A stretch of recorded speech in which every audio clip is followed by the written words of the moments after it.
வணக்கம். வணக்கம். இது இலங்கையின் முதல் தர செய்தி வழங்குனர் நியூஸ் ஃபர்ஸ்டின் பிரதான செய்தி. உங்களுடன் இணைந்திருக்கும் நான் கோஷிகா தயாளன். ரியாஸ் ஹாரிஸ். விரிவான செய்திகளுக்கு செல்ல முன்னர் தலைப்புச் செய்திகள். ஸ்ரீலங்கா சுதந்திர கட்சியின் கடமைகளை முன்னெடுக்க தனக்கு சந்தர்ப்பம் வழங்கப்பட வேண்டும், ஜனாதிபதி தெரிவிப்பு. ராணுவத்தால் சுவீகரிக்கப்பட்ட காணிகளை விடுவிக்குமாறு வலியுறுத்தி முல்லைத்தீவில் ஆர்ப்பாட்டம். முன்னாள் அமைச்சர் ராஜீவ விஜயசிங்க எதிர்க்கட்சி ஆசனத்தில் அமர்வு. முறைகள் விநியோகம் குறித்த விசாரணைகள் நிறைவு பெறும் வரை மத்திய வங்கி ஆளுநர் விடுமுறையில் உள்ளதாக பிரதமர் தெரிவிப்பு.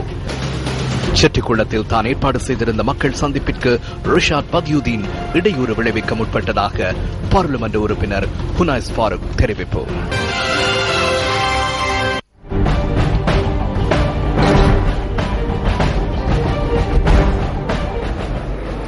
ஸ்ரீலங்கா சுதந்திர கட்சியின் பொறுப்பு தமக்கு வழங்கப்பட்டுள்ளதென்றால் அதனை நடத்தி செல்வதற்கான சந்தர்ப்பத்தை வழங்குமாறு ஜனாதிபதி மைத்ரிபால சிறிசேன தெரிவிக்கின்றார்.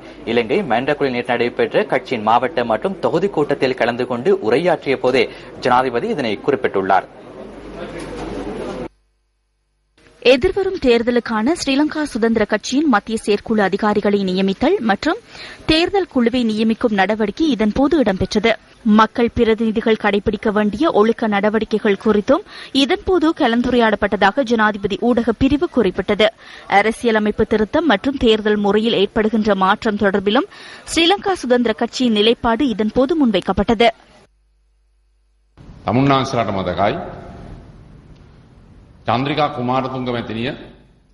2005ஆம் ஆண்டு ஜனாதிபதி பதவியிலிருந்து சந்திரிகா பண்டாரநாயக்க குமாரதுங்க விலகி அந்த பொறுப்புகளை மஹிந்த ராஜபக்சவிடம் ஒப்படைத்தமை உங்களுக்கு நினைவில் இருக்கும். சந்திரிகா குமாரதுங்கவிடமிருந்து மஹிந்த ராஜபக்ச கட்சியை பொறுப்பேற்றுக் கொண்டார். மஹிந்த ராஜபக்சவிடம் பொறுப்புகளை ஒப்படைத்த பின்னர் சந்திரிகா பண்டாரநாயக்க குமாரதுங்க கட்சியின் எந்த விடயங்களையும் பார்வையிடவில்லை. மஹிந்த ராஜபக்ச எனக்கு இந்த கட்சியின் பொறுப்புகளை வழங்கியிருந்தால் அந்த கட்சியின் நடவடிக்கைகளை முன்னெடுப்பதற்கான முழுமையான சந்தர்ப்பத்தை எனக்கு வழங்க வேண்டும். அதனை நான் மிக தெளிவாக கூற வேண்டும். கட்சியின் தலைமைத்துவம் எனக்கு கிடைத்த பின்னர் கட்சி தொடர்பில் கதைப்பதற்கான சுதந்திரத்தை எனக்கு வழங்கியுள்ளீர்களா என்பதனை மனச்சாட்சிக்கு விரோதம் என்று கூறுங்கள். அது சிறந்த அடையாளமாக காணப்படுகின்றது. இந்த நாட்டில் மீண்டும் யுத்தம் ஒன்று இடம்பெறாத வகையில் அனைவரும் ஒன்றிணைந்து செயற்பட வேண்டும். இந்த பிரச்சனைகளுக்கான தீர்வை பெற்றுக்கொள்ள குறைந்தது 2 வருடங்களிலும் அனைவரும் ஒன்றாக இணைந்து செயற்படுவோம்.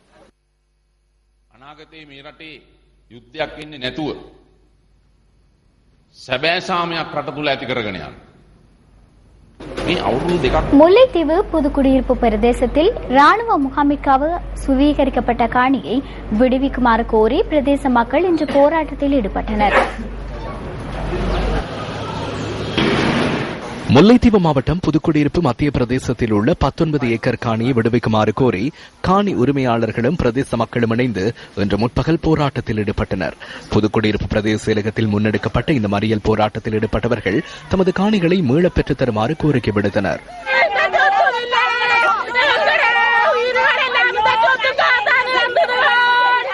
புதுக்குடியிருப்பு பிரதேச செயலகத்தின் பிரதான நுழைவாயினை மறைத்து காணி உத்தியோகத்தர்கள் வெளியேறாத வகையில் மக்கள் ஆர்ப்பாட்டத்தில் ஈடுபட்டமையினால் பிரதேச செயலகத்தின் செயற்பாடுகளுக்கு பாதிப்பு ஏற்பட்டதாக நமது பிராந்திய செய்தியாளர் கூறினார்.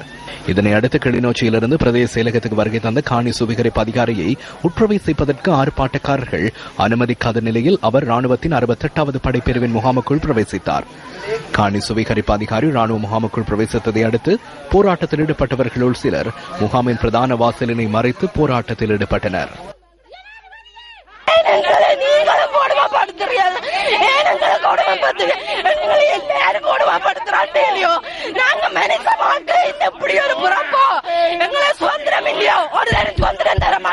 ஐம்பது வருஷத்துக்கு மேல எங்கட அம்மா அப்பா இருந்து வாழ்ந்த பரம்பரை சொத்து இதங்களுக்கு கட்டாயமா தர வேணும். காணியை நம்பித்தான் நாங்கள் இருக்கிறோம். இனியாவது இந்த காணி கிடைக்கும் என்று நாங்கள் எதிர்பார்த்த நாங்கள். ஆனா இப்போது ராணுவத்துக்கு கையளிக்கிற நிலைமையில தான் இருக்குது. உறவையும் விட்டு உடமைகளை எல்லாம் விட்டு கடைசி உயிரையும் செல்லடியிலே அவரும் போட்டார். நான் தனியதான். அப்ப இந்த ஒரு அதிகாரம் எனக்கு அந்த காணியை தரணும், வேற இல்ல. மறியல் போராட்டத்தில் தமிழ் தேசிய கூட்டமைப்பின் பாராளுமன்ற உறுப்பினர் உறுப்பினர்களும் வடமாகாண சபை உறுப்பினர் உள்ளிட்ட பலரும் கலந்து கொண்டிருந்தனர். இந்த பொதுமக்களுக்கு சொந்தமான இந்த காணிகளை திருப்பி கொடுக்க வேண்டியது இந்த நாட்டினுடைய ஜனாதிபதி மைத்ரிபால சிறிசேன அவர்கள் இந்த தமிழ் மக்களுக்கு இந்த காணிகளை கொடுக்க வேண்டியது அவருக்கு ஒரு பெரிய பொறுப்பு கடமை இருக்கிறது. இந்த நாட்டில் ஒரு ஆட்சி மாற்றம் வேண்டும் என்றதுக்காக இங்கே வந்திருக்கின்ற இந்த காணியை பறி கொடுத்திருக்கிற ஒவ்வொரு தமிழ் மக்களும் மைத்ரிபால சிறிசேன அவர்களுக்கு வாக்களித்திருக்கின்றார்கள். ஆகவே ஜனாதிபதி அவர்கள் நேரடியாக தலையிட்டு இந்த தமிழ் மக்களுக்கு சொந்தமான இந்த காணிகளை மீள கொடுக்கிறதுக்குரிய நடவடிக்கையை எடுக்க வேண்டும் என்றதுக்காக இந்த போராட்டம் இங்கே நடைபெற்றுக் கொண்டிருக்கின்றது. இது ஒரு காணி சுவீகரிப்பில் ஒரு சட்டவிரோதமான நடவடிக்கை என்பதை நாம் வெளிப்படுத்தி வடமாகாண சபையில் ஒரு பிரேரணை ஒன்று நான் நிறைவேற்றியிருந்தேன். அதன் மூலம் அந்த வர்த்தமானி அறிவித்தலை ரத்து செய்யுமாறு நாங்கள் கோரியிருந்தோம். அந்த விடயத்தில் இன்று இந்த புதிய அரசை நான் நம்பிக்கையுடன் இந்த மக்கள் வாக்களித்து கொண்டிருந்தார்கள். இந்த வர்த்தமானி அறிவித்தல் ரத்து செய்யப்படும் வரை இந்த நடவடிக்கைகளை இந்த அதிகாரிகள் இடைநிறுத்த வேண்டும். இந்த பிரதேச செயலர் பிரிவில் உள்ள அதிகாரிகளும் கூட அவர்களின் அழுத்தங்களுக்கு பணிந்து இந்த காணிகளை பறிக்க முற்படுவது ஒரு சட்டவிரோதம்.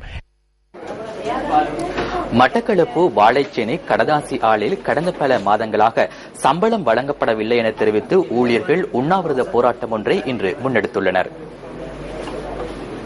சம்பள பிரச்சினைக்கு தீர்வு வழங்குமாறு கோரி கடதாசி ஆலை ஊழியர்கள் நேற்றைய தினமும் ஆர்ப்பாட்டத்தில் ஈடுபட்டிருந்தனர்.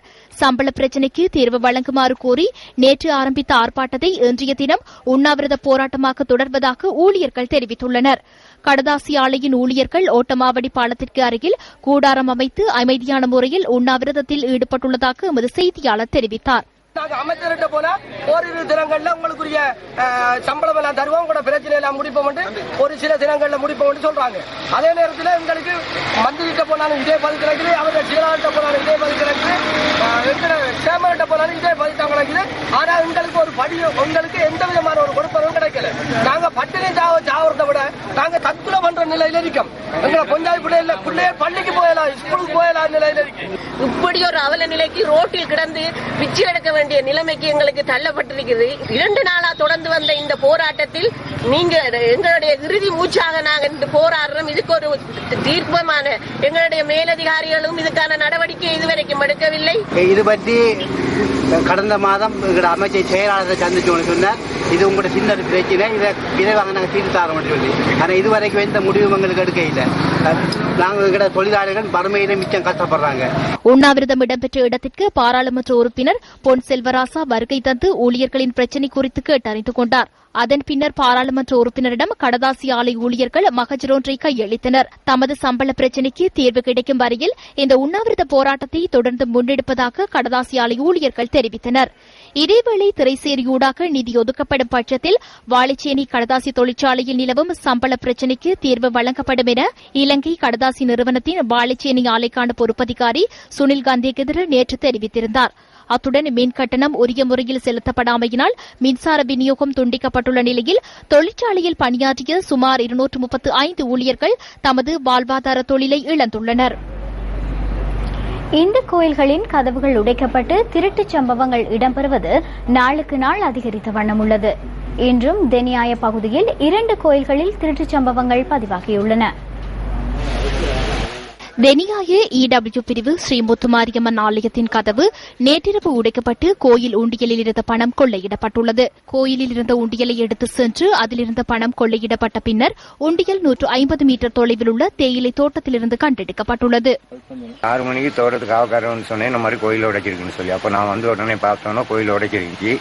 காணிக்க இன்னொரு இடத்துல ஒரு சந்தியில தான் காணிக்க பெட்டி இருந்துச்சு. அப்போ நாங்கள் போலீஸுக்கு தெரியப்படுத்தினோம். போலீஸ்லையும் இது வரைக்கும் சரியான நடவடிக்கை எடுக்கல. தோட்ட நிர்வாகமும் எங்களுக்கு எந்த விதமான ஒரு இதுவும் சார். அத்துடன் தெனியாய அல்பந்தன்ன ஸ்ரீ முத்துமாரியம்மன் ஆலயத்தின் கோவில் கதவு உடைக்கப்பட்டு அம்மன் கழுத்தில் இருந்த 2 பொட்டுத்தாலி கொள்ளையிடப்பட்டுள்ளது. அத்துடன் கோயிலில் இருந்த உண்டியலும் கொள்ளையிடப்பட்டதாக கோயில் நிர்வாகத்தினர் தெரிவிக்கின்றனர். இந்த 2 கோயில்களிலும் இடம்பெற்ற திருட்டு சம்பவம் தொடர்பில் போலீசில் முறைப்பாடு செய்யப்பட்டுள்ளது. இன்னைக்கு காலையில நான் கோயிலுக்கு வரும்போது கோயில் கதவு உடைஞ்சிருந்துச்சி. சத்து வச்சு பிள்ளைங்கலாம் சொன்னிச்சு கோயில் கதவு உடைச்சிருக்குன்ட்டு வந்து பார்த்தோம். லேசாக கதவு அடைச்சிருந்துச்சி. லேசாக தள்ளிட்டு பார்த்தோம், சாமி கழுத்துலேருந்து 2 தாலி இருந்துச்சு. 2 தாலியை மட்டும் எடுத்துட்டாங்க. அப்போது உண்டியல் ஒன்று இருந்துச்சு, அதையும் எடுத்துட்டாங்க. தெனியாய என்செல்வத்த சின்னத்தோட்டம் ஸ்ரீ முத்துமாரியம்மன் ஆலயத்தின் கதவு உடைக்கப்பட்டு தங்க நகைகள் களவாடப்பட்டுள்ளன. நேற்று முன்தினம் கோவில் நடை சாத்தப்பட்டதன் பின்னர் இந்த கொள்ளை சம்பவம் இடம்பெற்றதாக எமது பிராந்திய செய்தியாளர் தெரிவிக்கின்றார். மூலஸ்தான விக்கிரகத்தில் அணிவிக்கப்பட்டிருந்த நகையே கொள்ளையிடப்பட்டுள்ளது. தெனியாய மற்றும் அதனை சூழவுள்ள பகுதிகளின் கோயில்கள் ஏற்கனவே உடைக்கப்பட்டு தங்க நகைகள், தங்க தகடுகள் உள்ளிட்ட பெறுமதியான பொருட்கள் சூறையாடப்பட்டிருந்தவை குறிப்பிடத்தக்கதாகும். தெனியாய டவுன்சைட் ஸ்ரீ முத்துமாரியம்மன் ஆலயத்தின் கதவு கடந்த 11ஆம் தேதி உடைக்கப்பட்டு அம்மனின் தாலி மற்றும் உண்டியல் உடைக்கப்பட்டு பணம் திருடப்பட்டிருந்தது. தெனியாய பல்லேகம ரத்நாயக்க பிரிவில் உள்ள ஸ்ரீ முத்துமாரியம்மன் ஆலயம் கடந்த 10ஆம் தேதி உடைக்கப்பட்டு பொருட்கள் கொள்ளையிடப்பட்டிருந்தன. தெனியாய ஸ்ரீ சுப்பிரமணிய ஆலயத்தின் பூட்டை உடைத்து அடையாளம் தெரியாத நபர்கள் பணம் மற்றும் தங்க ஆபரணங்களை கடந்த 9ஆம் தேதி கொள்ளையிட்டிருந்தனர். இந்த திருட்டு சம்பவங்கள் தொடர்பில் உடனடி நடவடிக்கை எடுக்க வேண்டும் என மக்கள் விடுதலை முன்னணி வலியுறுத்தியுள்ளது. මේ මොහොත වන විට දෙනියාය ප්‍රදේශයේ බරපතල ප්‍රශ්නයක් බවට පත් වෙලා තියෙනවා. குறிப்பிட்ட காலப்பகுதிக்குள் தெனியாய பகுதியில் உள்ள பல இந்து ஆலயங்கள் உடைக்கப்பட்டுள்ளமை பாரிய பிரச்சனையாக உருவெடுத்துள்ளது. அங்கிருந்து பல பொருட்களை திருடர்கள் திருடி சென்றுள்ளனர். இந்து ஆலயங்களில் நேர்த்திக்கடன்களுக்காக தங்க ஆபரணங்கள் வழங்கப்படுகின்றமை அறிந்தே இவ்வாறு ஆலயங்கள் உடைக்கப்பட்டு திருடப்படுகின்றன. இந்த செயற்பாடு மேலும் அதிகரிக்க விடாத வகையில் செயற்படுமாறு போலீசார் உள்ளிட்ட பாதுகாப்பு பிரிவினரிடம் கேட்டுக்கொள்கின்றோம். அமைதியாக இருந்தால் அது பாரிய பிரச்சனையாக மாற்றமடையும். ரோந்து சேவைகளை இன்னும் ஆரம்பித்து இந்த திருட்டு சம்பவங்களை கட்டுப்படுத்த வேண்டும். இதற்கு மேல் சட்டம் நடைமுறைப்படுத்தப்பட வேண்டும். தெனியாய பகுதியில் ஆலயங்கள் உடைக்கப்படுவதனை தடுக்கும் வகையில் பாதுகாப்பு பிரிவினர் உடனடியாக செயற்பட வேண்டும் என்பதனை கூறிக்கொள்கின்றோம். இதேவேளை அம்பாறை நட்புட்டி முனை ஸ்ரீ அம்பலத்தடி விநாயகர் ஆலயத்தின் உண்டியல் ஒன்று உடைக்கப்பட்டு அதிலிருந்த பணம் திருடப்பட்டுள்ளது. அம்பாறை நெற்பிட்டிமுடி ஸ்ரீ அம்பலத்தடி விநாயகர் ஆலயத்தில் இருந்த மற்றொரு உண்டியல் திருடர்களினால் கைவிடப்பட்ட நிலையில் ஆலய வளாகத்தினுள் கண்டெடுக்கப்பட்டுள்ளதாக ஆலய நிர்வாகத்தினர் தெரிவித்தனர். ஆலயத்தின் தெற்கு புற கதவு உடைக்கப்பட்டு இந்த திருட்டு சம்பவம் இடம்பெற்றுள்ளது. ஆலயத்தினுள் இருந்த மற்றொரு உண்டியலை கொண்டு செல்ல முற்பட்ட சந்தர்ப்பத்தில் வீதி ரோந்து நடவடிக்கையில் ஈடுபட்டுக் கொண்டிருந்த போலீசார் ஆலய பகுதியில் சந்தேகத்திற்கிடமானவர்களின் நடமாட்டத்தினை அவதானித்துள்ளனர். இதன்போது போலீசாரை கண்டு திருடர்கள் தப்பியோடியுள்ளதுடன் திருடி செல்ல முற்பட்ட ஆலய உண்டியலை குறித்த இடத்திலேயே அவர்கள் கைவிட்டு சென்றுள்ளனர். இந்த திருட்டு சம்பவம் தொடர்பில் ஆலய நிர்வாகத்தினர் கல்முனை போலீஸ் நிலையத்திற்கு முறைப்பாடு செய்துள்ள அதேவேளை இந்த ஆலயத்தில் ஏற்கனவே திருட்டு சம்பவங்கள் இடம்பெற்றுள்ளமை குறிப்பிடத்தக்கது.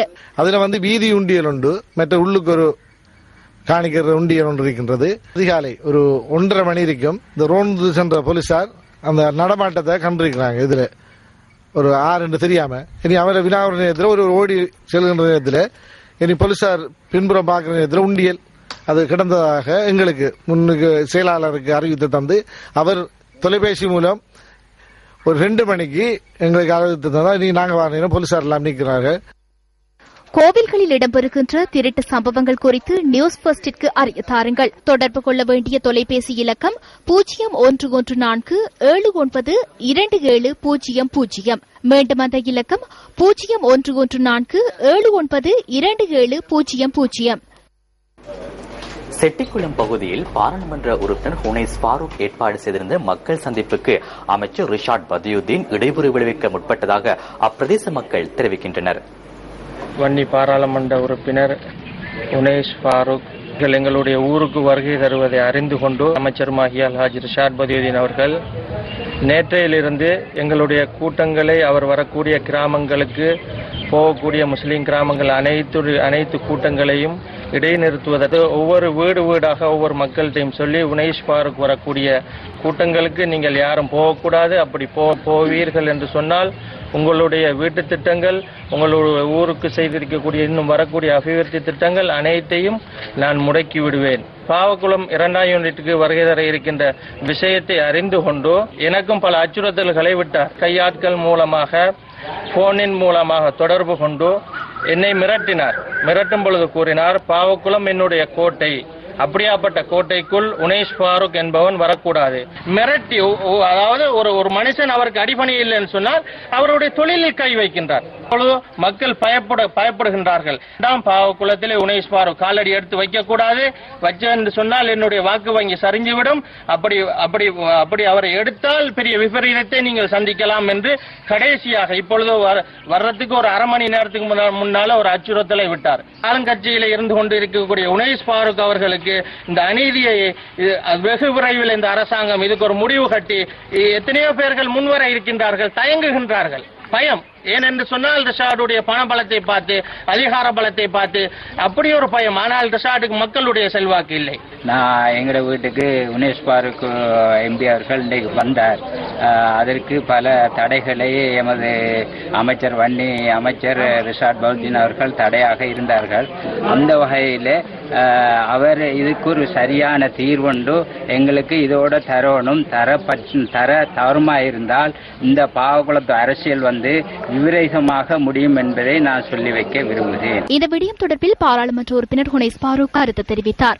உள்ள சில கிராமங்களுக்கு நான் விஜயங்களை மேற்கொண்டிருந்தேன். அதில் கிராமங்களில் உள்ள குறைபாடுகளை அறிவதற்காக இந்த விஜயம் மேற்கொள்ளப்பட்டது. கிராமத்துக்கு வருகை தரும் பொழுது ஏற்பாடுகளை அச்சுறுத்தல்கள் விடுக்கப்பட்டதாக நான் அறிந்தேன். இந்த வன்னி மாவட்டத்தில் உள்ள அமைச்சர் இந்த மக்களுக்கு அச்சுறுத்தி எங்களை தவிர வேறு எவரையும் இந்த பிரதேசத்திற்குள் அரசியல் நடவடிக்கைகளுக்கு எடுக்கக்கூடாது பாட்டுக்குழுவை அச்சுறுத்தியதையும் காணக்கூடியதாக இருந்தது. இது உண்மையில் இந்த நாட்டில் இப்பொழுது நாங்கள் நல்லாட்சியை பற்றி பேசிக் கொண்டிருக்கின்றோம். அச்சுறுத்தலும் அடாவடித்தனமும் மிக்க அரசியல் இந்த வன்னி மாவட்டத்தில் நிகழ்கின்றது. எனவே இதனை உடனடியாக மக்கள் எவ்வாறு கடந்த ஆட்சியை முடிவுக்கு கொண்டு வந்து நல்ல ஆட்சியை ஏற்படுத்தினார்களோ அதே போன்று மீண்டும் வன்னி மாவட்டத்தில் நல்ல ஆட்சியை ஏற்படுத்த வேண்டிய பொறுப்பு இருக்கிறது. எனவே நாங்கள் அரசியல் செய்வதற்காக இந்த பிரதேசத்துக்கு வரவில்லை. மாவட்டத்தில் உள்ள பாராளுமன்ற உறுப்பினருக்கு ஒரு கிராமத்துக்கு சென்று அங்குள்ள மக்களின் குறைகளை கேட்பதற்கு உரிமை இல்லை என்றால் வேறு சாதாரண நபர்களை இந்த அரசியல்வாதிகள் எவ்வாறு நசுக்குவார்கள் என்பது இதிலிருந்து தெரிகின்றது. அராஜக அரசியல்கள் இந்த வன்னி மாவட்டத்தில் முற்றுப்பெற வேண்டும். விசாரணைகள் நிறைவடைய முன்னர் ஷேனுகா செனவிரத்ன வெளிநாட்டு தூதுவர் சேவைக்கு இணைத்துக் கொள்ளப்பட்டமை தொடர்பில் வெளிவிவகார அமைச்சில் இன்று நடைபெற்ற ஊடக சந்திப்பில் கேள்வி எழுப்பப்பட்டது.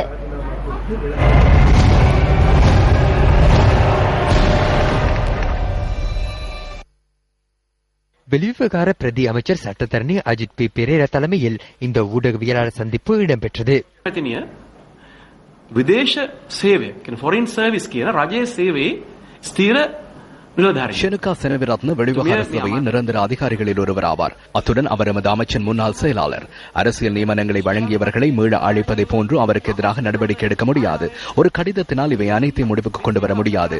அந்த நியமனத்தை இறுதியில் ஜனாதிபதியை மேற்கொள்ள வேண்டும். அத்துடன் பாராளுமன்றத்தின் உயர் பதவி நிலை செயற்குழுவினால் ஆராயப்படுகிறது. அதன் பின்னரே தூதுவர் ஒருவர் நியமிக்கப்படுவார். அத்துடன் மக்களிடமிருந்தும் அரசியல் கட்சிகளிலிருந்தும் கிடைக்கும் முறைப்பாடுகள் தொடர்பில் நாம் அவதானம் செலுத்தியுள்ளோம்.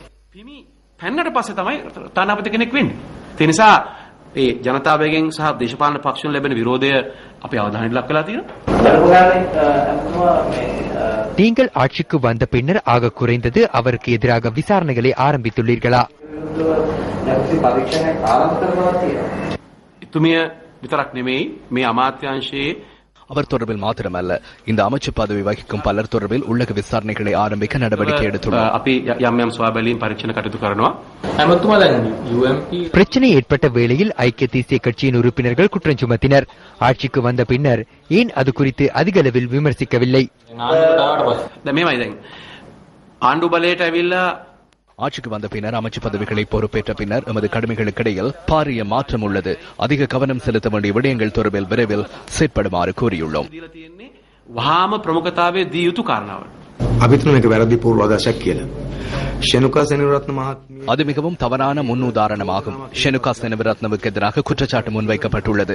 அது உறுதியாகவில்லை என்பது வேறு விடயமாகும். எனவே அவ்வாறு பாரிய குற்றச்சாட்டு முன்வைக்கப்பட்டுள்ள ஒருவர் தொடர்பில் விசாரணைகளை மேற்கொள்வதற்கு பதிலாக அவருக்கு தூதுவர் பதவி வழங்கப்பட்டுள்ளது.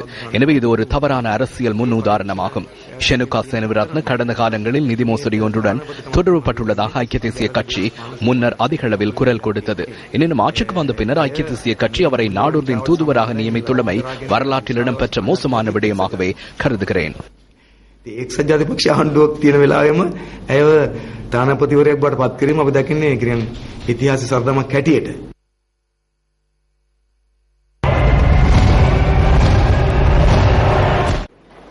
திரைசேரியின் முறைகள் விநியோகத்தில் இடம்பெற்றுள்ளதாக கூறப்படுகின்ற மோசடிகள் தொடர்பில் பாராளுமன்றத்தில் இன்று கருத்து தெரிவிக்கப்பட்டது.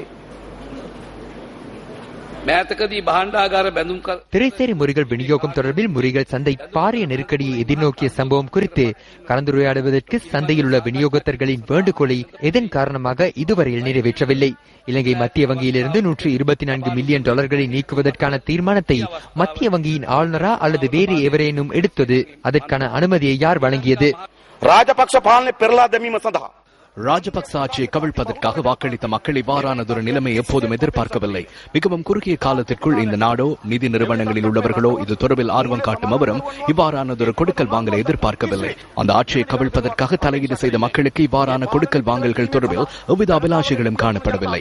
அதனால் பழைய வழியிலேயே மீண்டும் பயணிக்கும் நிலையே இந்த கொடுக்கல் வாங்கல் ஊடாக ஏற்பட்டுள்ளது.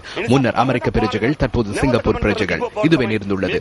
இந்த நிலையின் கீழ் மத்திய வங்கியின் முறைகள் ஏலம் தொடர்பில் எழுந்துள்ள பிரச்சனைகளுக்கு சம்பந்த அமைச்சர் பதில் அளிப்பார் என எண்ணுகிறோம்.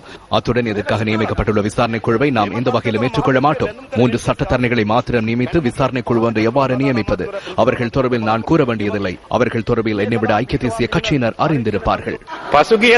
கடந்த திங்கட்கிழமை முதல் அர்ஜுன் மகேந்திரன் விடுமுறையில் உள்ளார். விசாரணைகள் நிறைவு பெறும் வரையில் தனது அரசு நடவடிக்கைகளிலிருந்து விலகி இருப்பதாக அவர் எனக்கு அறிவித்தார். இடைநிறுத்துவதற்கு எனக்கு அதிகாரம் இல்லை.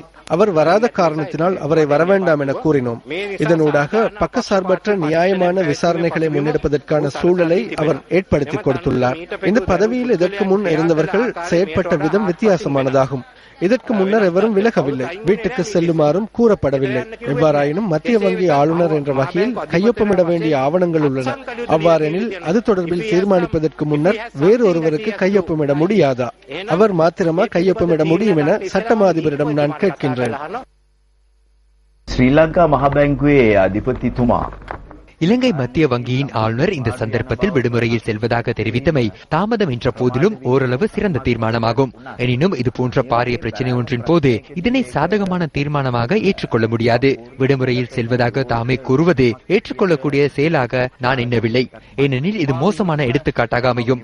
முறையில் மாற்றம் ஏற்படுத்தப்பட்டுள்ளதாக ஆளுநர் அறிவித்துள்ளதாக நான் அறிந்தேன். இலங்கை மத்திய வங்கியின் முறிகள் விநியோகம் தொடர்பான முறைமையை இவ்வாறு மாற்ற முடியுமா என்பது தொடர்பில் பிரச்சனை ஒன்று எழுந்துள்ளது. இந்த முறைமை மாற்றம் அடைந்துள்ளமையால் ஏற்பட்ட முதலாவது பிரச்சனை வெளிப்படையாக கூறினார்களா? இதனுடன் தொடர்புபட்ட விநியோகஸ்தர்கள் இவ்வாறு முறைமை மாற்றம் ஏற்பட்டமை தொடர்பில் அறிந்துள்ளார்களா? எவரின் லாபத்திற்காக இதனை மாற்றினார்கள்? யாருக்காக இந்த சந்தர்ப்பத்தில் மாற்றினார்கள்? அது தொடர்பில் அறிக்கை ஒன்று இல்லாவிடின் இந்த பிரச்சனை மேலும் பாரதூரமாக மாறும். இதன் லாபம் யாருக்கு கிடைத்தது? இதேவேளை நிதிச்சந்தையின் மோசடிகள் மற்றும் ஊடகம் தொடர்பில் பிரதமர் இன்று கருத்து தெரிவித்தார். Take for example Dilip Jayaweera. மற்றொரு உதாரணமாக திலீப் ஜெயவீரவை கூற முடியும். அவரின் பின்புலம் என்ன? கொழும்பு லேண்ட் அண்ட் டெவலப்மெண்ட் நிறுவனம் மற்றும் தி ரீட் கம்பேர் ஆகிய நிறுவனங்களை கையகப்படுத்தும் விடயங்களை சுட்டிக்காட்ட வேண்டும். அர்ஜுன் மகேந்திரன் ராஜினாமா செய்ய வேண்டும் என டெய்லி மிரர் பத்திரிகையில் செய்தி ஆசிரியர் குறிப்பிட்டுள்ளார். எனக்கு அது குறித்து பிரச்சனை ஒன்று உள்ளது. சில காலத்திற்கு முன்னர் கேசர் அபேவர்தன அறிக்கை ஒன்றை தயாரித்து ஐக்கிய தேசிய கட்சியின் தலைமைத்துவத்திலிருந்து விலகுமாறு கூறியிருந்தார். எனினும் நான் அதனை கவனத்தில் கொள்ளவில்லை. ஏன் ஊடகங்கள் பொறுப்பின்றி செயற்படுகின்றன? சண்டே லீடர் பத்திரிகையின் உரிமையாளர் அசங்க செனவிரத்ன பல வர்த்தகங்களை முன்னெடுக்கின்றார். அவை நட்டத்தை எதிர்நோக்க ஆரம்பித்துள்ளன. வர்த்தகம் மற்றும் மக்களின் கருத்துக்களை உருவாக்க அவருக்கு எங்கிருந்து பணம் கிடைத்தது? இது போன்றவர்கள் ராஜபக்ச ஆட்சி காலத்தில் போஷிக்கப்பட்டவர்கள். தமது வைப்பின் 1.6 பில்லியன் ரூபாய் முன்னாள் தலைவர் ஒருவரினால் மோசடி செய்யப்பட்டுள்ளதாக CIFL வைப்பாளர்கள் சங்கம் தெரிவிக்கின்றது. மத்திய வங்கியின் ஆளுநர் மற்றும் சில அதிகாரிகளின் ஒத்துழைப்புடன் இந்த மோசடி இடம்பெற்றுள்ளதாக சங்கத்தின் தலைவர் விஜய குணவர்த்தன கூறினார். இது தொடர்பில் விரைவில் விசாரணைகளை மேற்கொண்டு தமது பணத்தை மீளப் பெற்றுக் கொடுக்க நடவடிக்கை எடுக்கப்பட வேண்டும் என வைப்பாளர்கள் தெரிவிக்கின்றனர். இலங்கை மத்திய வங்கியின் கண்காணிப்பின் கீழ் இயங்கிய சென்ட்ரல் இன்வெஸ்ட்மெண்ட் அண்ட் பினான்ஸ் எனப்படும் CIFL நிறுவனம் 2013 ஆண்டு பிப்ரவரி மாதம் செயலிழந்தது. இந்த நிறுவனத்தில் வைப்பீடு செய்த பணத்தை பெற்றுக்கொள்ள வைப்பாளர்கள் பல்வேறு முயற்சிகளை மேற்கொண்ட போதிலும் அதற்கு தீர்வு கிடைக்கவில்லை. சுமார் 4200 வைப்பாளர்கள் 3.5 பில்லியன் ரூபாய் வைப்பீடு செய்துள்ளதாக CIFL வைப்பாளர்கள் சங்கம் தெரிவிக்கின்றது. அவர்களில் அதிகமானவர்கள் ஓய்வு பெற்ற உத்தியோகத்தர்கள் என்பது குறிப்பிடத்தக்கது. நிறுவனத்தின் பணத்தில் சுமார் 50% மோசடியான முறையில் அதனுடன் தொடர்புபட்ட மற்றொரு நிறுவனத்தில் முதலீடு செய்தமை குறித்து நிதி நிறுவனம் செயலிழப்பதற்கு காரணம் என வைப்பாளர்கள் தெரிவிக்கின்றனர். CIFL ආයතනය සතු තවත් සමාගම් 3ක් තියෙනවා. CIFL நிறுவனத்தில் 3 நிறுவனங்கள் உள்ளடங்குகின்றன. அதில் ஒன்றே எசிபிக் கோர்பரேஷன். இந்த நிறுவனம் வீடமைப்பு திட்டங்களூடாகவே வருமானம் ஈட்ட முயற்சி செய்தது. எனவே CIFL வைப்பாளர்களின் பணம் வீடமைப்பு திட்டங்களுக்காக பயன்படுத்தப்பட்டுள்ளது. 1.6 பில்லியன் ரூபாய் CIFL நிறுவனத்திற்கு கிடைக்கவில்லை. எசிபிக் கோர்பரேஷன் என்ற நிறுவனமூடாக முன்னாள் தலைவர் தீப்தி பெரேரா பணத்தை திருடியுள்ளார். CIFL සමාගමට ලැබිලා නැහැ. ඒක එස්පික් කෝපරේෂන් කියන සමාගම හරහා හිටපු සභාපති දීප්ති පෙරේරා ඒ මුදල් හොරකම් කරලා තියෙනවා. இலங்கை மத்திய வங்கியின் கண்காணிப்பின் கீழ் இயங்கும் இந்த நிதி நிறுவனம் இவ்வாறான செயற்பாடுகளில் ஈடுபட முடியும் என வைப்பாளர்கள் கேள்வி எழுப்புகின்றனர். සම්පූර්ණ වගකීම මේ පුජ්‍යලයා ගැන இதற்கான முழுமையான பொறுப்பை அஜித் நிவாட் கப்ராலே ஏற்க வேண்டும். குறித்த நிறுவனம் தொடர்பில் அறியாமல் அதற்கான அனுமதி பத்திரத்தை நீடித்துள்ளார். ஆகவே அஜித் நிவாட் கப்ராலுடன் இணைந்து திட்டமிட்ட வகையில் இந்த திருட்டு சம்பவத்தில் ஈடுபட்டுள்ளனர் என்பதை கூற வேண்டும். හොරකම් කරගෙන ගියා කියන එක තමයි අපිට කියන්න වෙන්නේ. இந்த மோசடிக்கு பொறுப்பு கூற வேண்டிய தலைவர் நாட்டில் இருந்து தப்பி சென்றுள்ளதாக வைப்பாளர்கள் சங்கம் தெரிவிக்கின்றது. குடிவரவு குடியகழ்வு சட்டத்தை மீறியமை தொடர்பில் அவர்களுக்கு எதிராக நீதிமன்றத்தில் வழக்கொன்று விசாரணையில் உள்ளதாகவும் அதனை அவர்கள் புறக்கணித்து வருவதாகவும் வைப்பாளர்கள் சுட்டிக்காட்டுகின்றனர். ගියේ 11 වෙනිදා මේ නඩුව කැඳපු අවස්ථාවෙත් 6 වෙනි වතාවට வைத்திய சகதிகයක් ඉදිරිපත් කරලා තියෙනවා. கடந்த 11ஆம் தேதி இந்த வழக்கு விசாரணைக்கு எடுத்துக் கொள்ளப்பட்ட போது 6வது தடவையாக மருத்துவ சான்றிதழை முன்வைத்துள்ளனர். தீப்தி பெரேரா தாய்லாந்தில் உள்ளதாக குற்றப்புலனாய்வு பிரிவு கூறுவதாக இருந்தால் இலங்கையில் உள்ள நீதிமன்றத்தில் எவ்வாறு மருத்துவ சான்றிதழை முன்வைப்பது? இது குறித்து ஆராய்ந்து பார்க்கவில்லை. ஆகவே எமது பிரச்சனையை தீர்ப்பதற்காக சர்வதேச பிடியாணை பிறப்பித்து அவரை இங்கு அழைத்து வர வேண்டும். தீப்தி பெரேரா மாத்திரமல்ல, இதனுடன் தொடர்புபட்ட அனைவரிடமும் விசாரணை செய்ய வேண்டும். ප්‍රශ්න කරලා මේ ප්‍රශ්න පිළිබඳව හොයන්න කියන එක. මේ පිළිබඳව අපේ රජය තීරණ இது குறித்து எமது அரசாங்கம் தீர்மானம் ஒன்று எடுத்துள்ளது.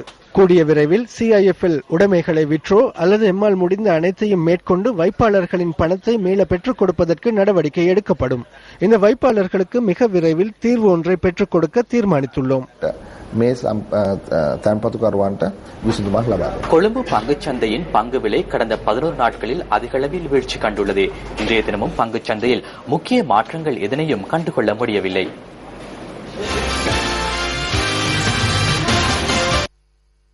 கடந்த ஒரு மாத காலத்தில் கொழும்பு பங்குச் சந்தையில் அனைத்து பங்கு விலை சுட்டன் 243 காணப்பட்டதுடன் அது 3.3% வீழ்ச்சியாகும். கடந்த 2 வாரங்களில் சிட்டிஸ்லேஷா நிறுவனத்தின் பங்குகளின் விலை அதிக அளவில் வீழ்ச்சி கண்டன. கடந்த வாரத்தில் குறித்த நிறுவனத்தின் ஒரு பங்கின் விலை 30% குறைவடைந்ததுடன் அதற்கு முன்னரான வாரத்துடன் ஒப்பிடுகையில் அது 40% வீழ்ச்சியாகும். கொழும்பு பங்குச் சந்தை தொடர்பில் முதலீட்டாளர்கள் பலர் கருத்து வெளியிட்டனர்.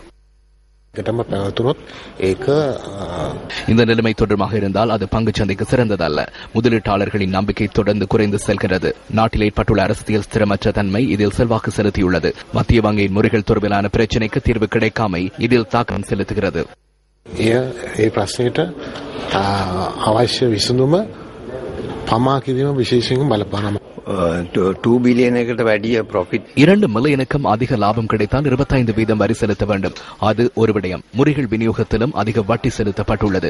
அதேபோன்று சிரேஷ்ட பிரஜைகள் முதலீட்டில் 1 மில்லியனுக்கு 15% செலுத்தப்படுகிறது. கொழும்பு பங்குச்சந்தையின் வீழ்ச்சிக்கு அங்கு இடம்பெற்ற குளறுபடிகளை காரணம் என அண்மையில் அதிக அளவில் கருத்து தெரிவிக்கப்பட்டன. தற்போது சந்தையின் செயற்பாடுகளுக்கு அவ்வாறான அழுத்தங்கள் உள்ளதா என இலங்கை முறைகள் மற்றும் பிணையங்கள் ஆணைக்குழுவிடம் வினவினோம். இந்த வருடத்தில் பங்குச்சந்தை 3% வீழ்ச்சி கண்டுள்ளது. இந்த வீழ்ச்சியை பாரிய வீழ்ச்சியாக அடையாளம் காண முடியாது. வெளிநாட்டவர்களுக்கும் உள்நாட்டில் உள்ளவர்களுக்கும் இடையிலான புதிய பங்கு விற்பனை மற்றும் கொள்வனவு என்பவற்றுடனான வித்தியாசம் 3 பில்லியனை அண்மித்துள்ளது. பங்கு பரிவர்த்தனையில் கடந்த மாதங்களில் மோசடிகள் இடம்பெறவில்லை என பங்கு பரிவர்த்தனை மற்றும் பிணையங்கள் அறிவித்துள்ளது. இன்றைய கொடுக்கல் வாங்கல் நிறைவில் அனைத்து பங்கு விலை சுற்றன் 6.09 காணப்படுகையில் SNB விலை சுற்றன் 6.11 குறைவடைந்து காணப்பட்டது. முன்னாள் உயர்கல்வி ராஜாங்க அமைச்சர் பேராசிரியர் ரஜீவ விஜயசிங்க இன்று எதிர்க்கட்சி ஆசனத்தில் அமர்ந்து கொண்டுள்ளார். பாராளுமன்றத்தில் விசேட உரையொன்றை நிகழ்த்தியதன் பின்னரே அவர் எதிர்க்கட்சி ஆசனத்தில் அமர்ந்துள்ளார். என்னுடைய ராஜினாமா குறித்து விளக்கம் அளிப்பதற்கான ஒரு தேவை இருக்காது என நினைத்தேன். அது குறித்து வருந்துகிறேன். இன்னும் என்னை ராஜாங்க அமைச்சர் என கூறுவது பிழை என நான் பிரதமருக்கும் கூறியிருந்தேன். அதற்கு அவர் என்னுடைய ராஜினாமா கடிதம் இன்னும் ஏற்றுக்கொள்ளப்படவில்லை என தெரிவித்தார். பிரதி சபாநாயகரே, நான் பிப்ரவரி 17ஆம் தேதியிலிருந்து பதவி விலகியுள்ளேன். அதாவது 1 மாதத்திற்கு முன்னர். அது மிகவும் தெளிவாக உள்ளது. அமைச்சு அதை ஏற்றுக்கொண்டு எனது முழு மாதத்திற்கான காசோலையை மீள பெற்றுக்கொண்டு அரை மாதத்திற்கான காசோலையை எனக்கு அனுப்பி வைத்தது. என்னுடைய ராஜினாமாவானது அமைச்சரவையின் அமைச்சர் தனக்கு தேர்தலில் கவனம் செலுத்த வேண்டியுள்ளமையினால் என்னிடமே அனைத்து பொறுப்புகளையும் வழங்குவதாக கூறினார். பின்னர் என்னுடன் கலந்தாலோசிக்காமல் மற்றும் எனக்கு அறிவிக்காமலே அவர் தீர்மானத்தையும் எடுத்துக்கொண்டார். இது நெறிமுறையற்றது என நான் அவருக்கு கூறினேன். முன்னாள் அமைச்சர் தொடர்பில் தேடி பார்க்குமாறு செயலாளருக்கு ஆலோசனை வழங்க வேண்டியிருந்தது. பிரதி சபாநாயகரே, நல்லாட்சியை நிறுவும் வாக்குறுதியுடனேயே நாம் தெரிவாகியுள்ளோம். இது நல்லாட்சி அல்ல. அமைச்சரும் பிரதமரும் எனது பதவி விலகலுக்கு முன்னதாக வழங்கிய எந்த ஒரு வாக்குறுதியையும் நிறைவேற்றவில்லை என்பதையும் கூற வேண்டியுள்ளது. அதிமேதகு ஜனாதிபதிக்காக நான் அர்ப்பணிப்புடன் செயற்படுவேன். அவரது நல்லாட்சி மீது எனக்கு முழு நம்பிக்கை உள்ளது.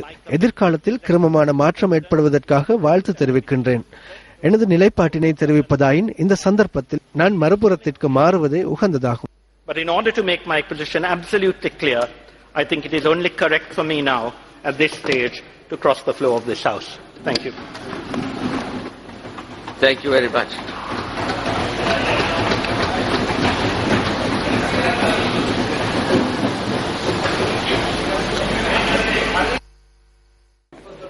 வெளிமடை எரபத்த பகுதியில் சுரங்கம் ஒன்று கண்டுபிடிக்கப்பட்டுள்ளது. நுவரெலியா ஹப்பத்தொலை பிரதான வீதியின் புனரமைப்பு பணிகளை முன்னெடுத்துக் கொண்ட சந்தர்ப்பத்திலே இந்த சுரங்கம் கண்டுபிடிக்கப்பட்டுள்ளது. நுவரெலியா ஹப்புத்தொலை பிரதான வீதியின் புனரமைப்பு பணிகளின் போது பெக்கு ஒன்றினூடாக பாரிய கல்லொன்றினை நகர்த்தும் போது இந்த சுரங்கம் தென்பட்டுள்ளது. பிரதான வீதியில் இருந்து 1 மீட்டர் தூரத்தில் உள்ள கெப்பட்டிபொல பகுதியில் கண்டுபிடிக்கப்பட்ட இந்த சுரங்கத்தின் வாயில் சுமார் 3 அடி உயரத்தை கொண்டமைத்துள்ளது.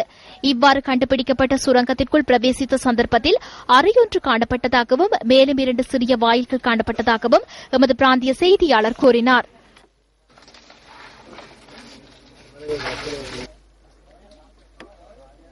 கிட்டத்தட்ட 300 வருடங்களுக்கு முன்பு தோற்றுவிக்கப்பட்டிருந்த இந்த சுரங்கத்தினூடாக சிறந்த அமைப்பிலான கற்கள் இங்கு செதுக்கப்பட்டிருப்பதை அவதானிக்கக்கூடியதாக இருந்தது.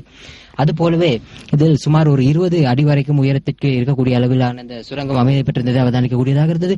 நாம் உள்ளே சென்ற பொழுது கூட சில காட்சிகளை காணக்கூடியதாக இருந்தது. நியூஸ் செய்திகளுக்காக வெளிமடையிலிருந்து ரத்னம் கோகுலன். இத்துடன் நியூஸ் ஃபர்ஸ்டின் 8 மணி பிரதான செய்திகள் நிறைவடைகின்றன. நியூஸ் ஃபர்ஸ்டின் டுநைட் செய்தி 10:45 எதிர்பாருங்கள். வணக்கம்.